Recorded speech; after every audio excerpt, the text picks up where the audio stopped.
মায়ের বড় গলা গায়ে মানে না আপনি নিজের রাজ্যের মেয়েদের সুরক্ষা দিতে পারছেন। সরকারি ক্যাম্পাসে এই ধরনের ঘটনা ঘটে যাচ্ছে, তারপরে তার লজ্জা বলে কিছু আছে যে তিনি প্রধানমন্ত্রীকে চিঠি দিচ্ছেন যে মহিলাদের সুরক্ষার জন্য এই করা উচিত। আপনি তো সুরক্ষার সব থেকে বড় চ্যালেঞ্জ।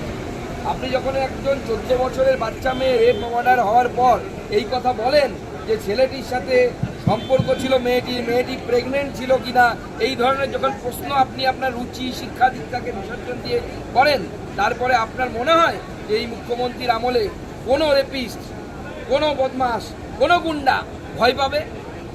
ভয় পায় কখন? যখন রাস্তার ধারে কোনো মেয়ের আঁচল ধরে শুধু টানলে পরে একটা গুলি লাগার ভয় তাকে পায়ে, সেই ধরনের শাসন ব্যবস্থাকে ভয় পায়। যান দেখুন উত্তরপ্রদেশে যোগী সরকারকে কিভাবে ভয় পায়। অভিষেক বন্দ্যোপাধ্যায় তিনি চিঠি লিখছেন।